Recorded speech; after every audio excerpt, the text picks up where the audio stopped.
Ooh, make some moves, big dog.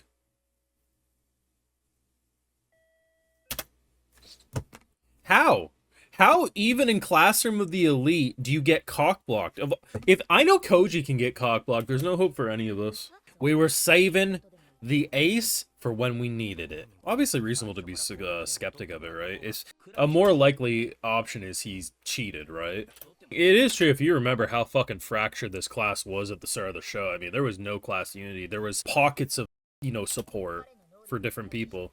Bro's gonna be fucking shooketh when he gets hundreds on every fucking subject. Obviously, like, their little study groups, right? The whole time they're trying to work together, and now they realize he's fucking way better than all of them.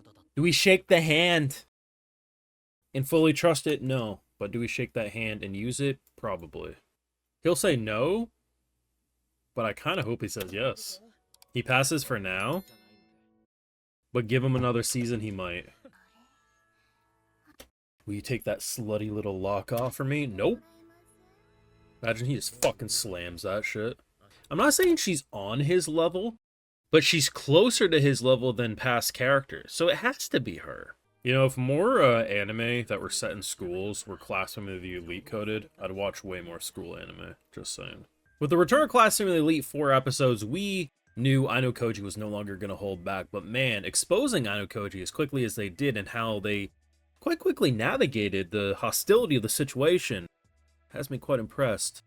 And those are just some of my highlights. You want to catch a full live reaction? Head on over to Patreon, but we got a lot to break down this week. There's two big moments for me that have my mind racing, one of which is obviously the exposing. I mean, right now the school is under the assumption, like as a whole, that he's just really good at math. Now, other characters are like, hey, is there other subjects you also were, hiding? And he's like, well, we can't really talk about that right now. And then, of course, Bro is like, hey, you also are really good at fighting. Like, we saw the hosts and shit, like, clearly.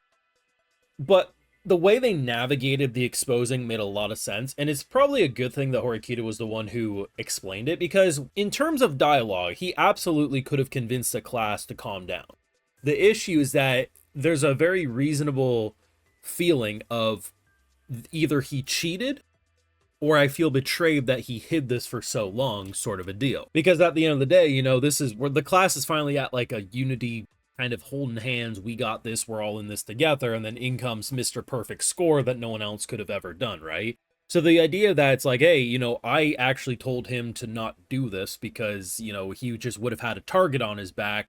The class wasn't really in harmony.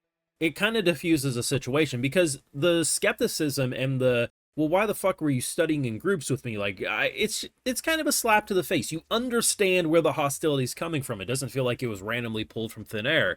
It's drama that makes sense, and the way they de-escalate the whole thing, I think, made even more sense. One of the strongest strengths in terms of the writing of Classroom of the Elite is it would have been very easy to make her a character that just follows, who, because we know our boy, he's Mr. Whiteroom, he's the best of the best, we don't need her to exist in anything other than a little puppy. But in fact, we follow her a good amount, and she really does have her own strengths. And I mean, the whole joining of the student council, Ayanokoji being offered, do you also want to be a part of it? He's like, go fuck yourself.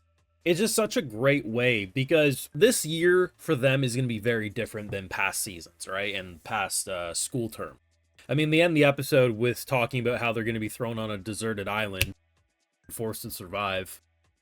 Close enough, welcome back Batum, I suppose. So it's going to be very interesting, because the big thing that the return, reminded us of is we not only have a 20 million bounty on our back, which makes the general students want to eliminate him. We also have the uncertainty of who the White Room student is that is, gonna screw our life over if we're not careful. Now, last week, I went over the 2 or 3, I think it was 3, that I was like, maybe could be the White Room students, but the issue is that even with me saying it could have been them, it felt like even Ayanokoji was like, I don't think it's them.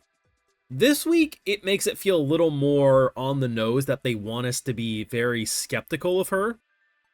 With that said, I still am uncertain, because there's 2 ways we go here. Either it's too on the nose that it's supposed to be a misdirect and she's just a psychopath, or it truly is as obvious as they're making it and it is indeed her.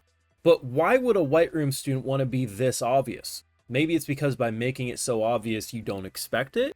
Because at the end of the day, if we go under the assumption it is indeed her, does anything really change about the arc in terms of what she's doing, the way she's psychologically fucking with us? No, it's still just as good. Sometimes an obvious outcome isn't necessarily bad if the writing continues to make what comes after all the more engaging. And I think by us building into this romantic kiss, it's like, ooh, we're gonna get a little down and dirty, and then she's like, here's Johnny. White Room or not, she's a fucking engaging character. She scares the shit out of me. But her and fucking Hosen are like the most interesting characters right now in terms of newer additions for this season of Classroom of the Elite. And, I don't envy our boy and how she just continues to force herself. Like, she gotta have cameras or something, right? Like, every time we're about to do something, she's doing some random bullshit. Like, hey, I got you this present. Here, you can have food. I know you're...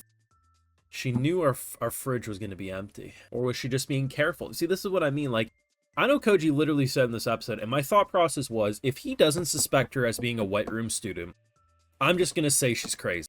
But even he's like, huh, that's something a White Room student would do. But at the same time, why would she be so obvious? They obviously want us to be as unsure as our MC.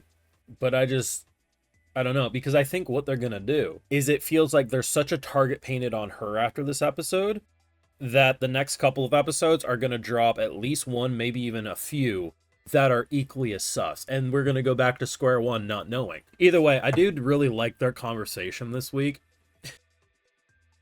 The way she's like... the way she gets told, obviously, like, why would I care that people think I'm with a pretty girl? Like, it's a social thing. And she's like, ooh, you think I'm pretty? Well, I think you're handsome. I'm surprised Ayanokoji did not say, well, obviously you think I'm handsome. Why would you date someone you didn't think was attractive? I don't know, man. Like, this episode was really, really engaging. Like, I think episode 4 is still the highlight so far of this season, for obvious reasons, but I can't deny how good episode 5 was. And honestly, if more school anime had the type of dialogue that Classroom of the Elite has, I'd watch and cover a lot more school anime, but often they just are so much of the same. But stuff like Classroom of the Elite, for me, the most exciting things about a Classroom of the Elite episode is generally the dialogue. The dialogue feels like an action scene. The dialogue feels engaging. Obviously, when knives get pulled or fist fights happen, that is very hype, and, I'm excited for it. But there was none of that this episode, yet I felt like I watched damn near a 20-minute action scene because of the way all the words were flying around, and just, despite minimal movement, because it was a dialogue-focused episode. You're not going to constantly have Kyoto animation, body language every other frame. Yet I still thought it looked great. I mean, the art style's clean, the animation is about what I need it to be. I mean, I'm sure some people will want it to move a bit more than it did this week. But yeah, it was a good fucking episode this week. I mean, 16-episode season, right? The arc in question coming up sounds very interesting. Summer break, going to a desert island, sign me up. I mean, I'm never going to get another season of Batum, so anytime I can get thrown on an island with potentially combat, I'm going to take. Your thoughts down below. What did you think of this week's episode? We had a crazy premiere last week, so now we're back to that weekly normal release. What did you think? Let me know down below. Drop a like, share your support, though, subscribe, ring that bell, and of course, Patreon. Full live reactions to all these will live over there, and other exclusives, because I gotta give those video shouts to my patrons, because without them, you won't get these YouTube videos at all. Alright, so today we got Azuro, Nubs in 10, Zine, Charles Polk, Renee Villarreal, Katrin, Black Cat 19, and Nick Howard. So I appreciate the support. Please take care, and y'all have a good one.